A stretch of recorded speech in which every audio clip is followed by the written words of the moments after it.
આજે સુરતમાં એક સરસ મજાની ઇવેન્ટ શ્વેતા મર્ચન્ટ ગાંધી અને સંતોષ યાદવ જે ચાઇલ્ડ સ્પેશિયાલિસ્ટ સાયકોલોજીના બચ્ચાઓ માટે ખૂબ સરસ કામ કરે છે. આ બંને વ્યક્તિઓ, એમની સાથે મને પણ સ્ટેજ શેર કરવાનો ચાન્સ મળ્યો.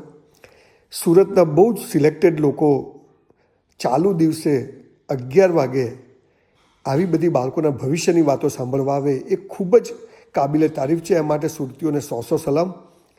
મને પોતાને નવાઈ લાગ્યું કે કોણ આવશે, પણ લગભગ ઓડિટોરિયમ સાયન્સ સિટીનું પેક હતું.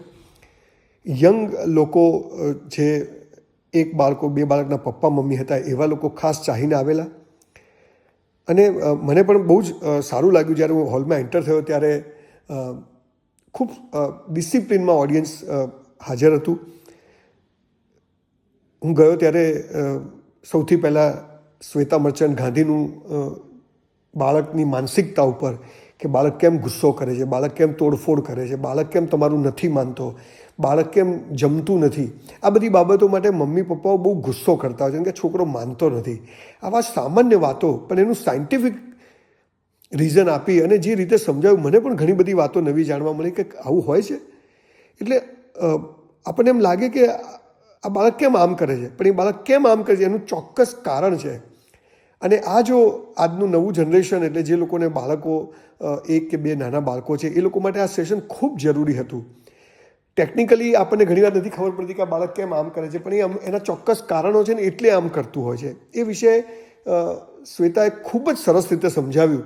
અને હું પણ અને જે રીતે બહેન બોલતા હતા, 2 ભાગ ફ્લુએન્ટ અંગ્રેજીમાં, અને ક્યાંય પોઝ લીધા વગર, અને અદ્ભુત વાતો.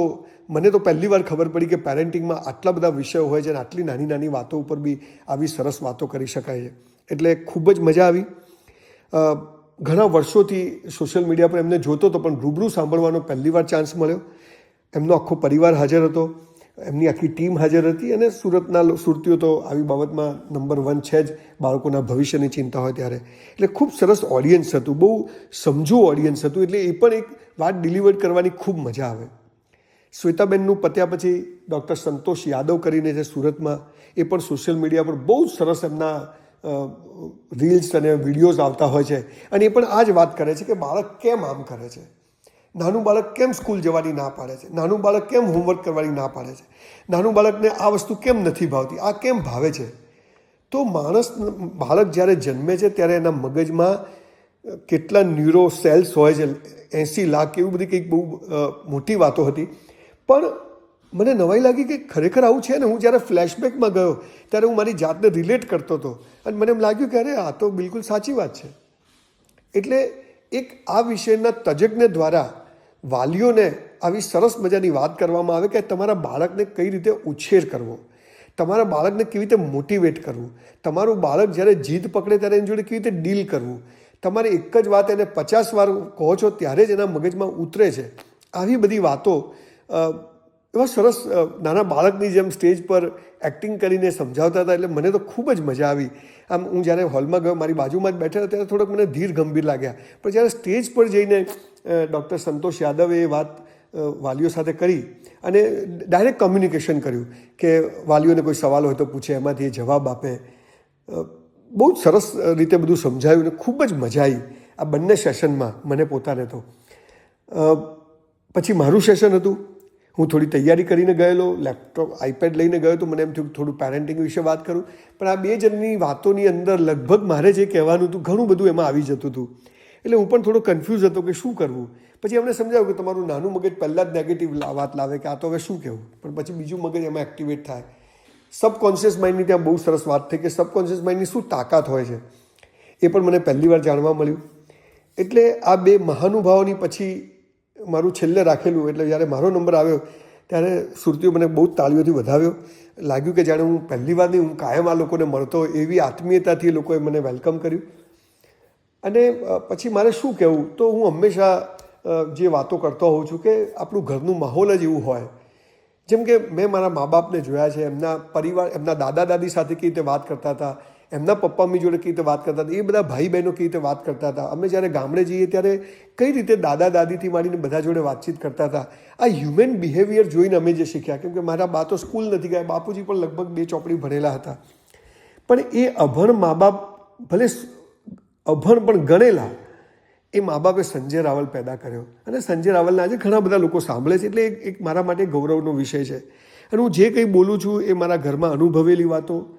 જીવનમાં સફળતા એટલે પૈસા નથી, પૈસા તો છે જ, પણ હું કંઈ બહુ પૈસા નથી કમાયો, પણ જીવનને મસ્ત રીતે જીવતા શીખ્યો છું. અને એ રીતે કર્યા પછી મારા 3 બાળકો અને મારા ભાઈના 3 બાળકો, 6 બાળકોએ અમને પ્રેમ લગ્નો કર્યા. આજે બધા પોતપોતાના જીવનમાં બહુ સુખી છે. મારી નાની દીકરી પણ બહાર કામ કરે છે. તો એક આ જે પેરેન્ટિંગનો જે વિષય હતો એ આખો મને એમ લાગ્યો કે આ બહુ જ જબરજસ્ત વિષય પર આજે ચર્ચા થઈ. એટલે મેં બહુ જ સરસ વાતો એની અંદર લોકોને કરી કે ભાઈ જો આ આવી રીતે બી થઈ શકે છે. અને લોકોએ દરેક વાત પર તાળી પાડી અને લોકોએ ખૂબ મજા કરી. અને પછી મારું જ્યારે લેક્ચર પત્યું કે 30 મિનિટ આપવામાં આવી હતી, એ પત્યા પછી દરેક વ્યક્તિ જે રીતે ફોટો મારી સાથે લેવા માટે આવી, એ તમે જે અત્યારે આ જે વિડીયોમાં તમારી સામે જે બધું જોઈ રહ્યા છો, તો મને બહુ જ સારું લાગ્યું કે એક વ્યક્તિ પ્રેમથી, દિલથી, એ પરિવારની હતી કે બંને જણનો સ્ટાફ હતો, બંને વક્તાઓનો, અને પબ્લિકમાંથી, અને ખૂબ મજા કરી, ખૂબ એન્જોય કરી, ખૂબ બધા ફોટા પડાવ્યા. અને ક્યાં 2-2.5 કલાક પસાર થઈ ગયા એ ખબર જ ના પડી. મને લાગે છે કે આવા પેરેન્ટિંગના પ્રોગ્રામ્સ અત્યારે કરવાની ખૂબ તાતી જરૂરિયાત છે, કેમ કે આજે સમાજમાં બાળક એ જ આપણું ભવિષ્ય છે. અને એની સાથે મા બાપે કેવી રીતે ડીલ કરવું. ઘણા મા બાપ એમ કહેતા કે સોશિયલ મીડિયા વગર છોકરા રહેતા નથી, મોબાઈલ વગર રહેતા નથી, તો એના વગર ચાલશે નહીં, પણ એમને કેટલો સ્ક્રીન ટાઈમ આપવો, કેવી રીતે આપવો, કેટલું પરમિટ કરવું, આ બધી વાતો બહુ જ સરસ રીતે ત્યાં આગળ થઈ. ક્વેશ્ચન આન્સરનું સેશન તો અદ્ભુત રહ્યું. અને જે સરસ મજાના સવાલો લોકો અમને 3 વક્તાઓને પૂછ્યા, એમાં પણ ખૂબ મેં મજા કરી. અને છેલ્લે એઝ યુઝ્યુઅલ જે રીતે આ બધા ફોટા પડાવતા મિત્રો આવે છે, ત્યારે એમ થાય છે કે લોકો કેમ ફોટા પડાવે છે. ત્યારે મેં મારી જાતને પૂછ્યું કે લોકો કેમ ફોટા પડાવે છે. અમે તો કોઈ સેલિબ્રિટી નથી, કોઈ હીરો નથી, કોઈ સ્પોર્ટ્સમેન નથી, પણ યસ, કદાચ અમારી વાતોથી એમના જીવનમાં ક્યાંક કંઈક ટ્વિસ્ટ આવ્યો હશે, પરિવર્તન આવ્યું છે, પોઝિટિવિટી આવી છે, અને કદાચ અમારો ફોટો પડાવવાથી એ વાતો એમને ફરીથી યાદ આવશે, એટલે કદાચ આ લોકો અમારી જોડે ફોટા પડાવે છે. પણ ખૂબ મજા આવી સેશનમાં, ખૂબ સારું લાગ્યું. અને એમ થયું કે આવા સેશન દરેક ગામે થવા જોઈએ. એટલે ખાસ શ્વેતા મર્ચન્ટ ગાંધી અને ડૉક્ટર સંતોષ યાદવનો પણ આભાર કે તમારી સાથે આવું સરસ મજાનું સ્ટેજ શેર કરવા મળ્યું અને આટલા બધા લોકોને મળવાનું સૌભાગ્ય પ્રાપ્ત થયું. ખૂબ ખૂબ આભાર. Thank you Surat.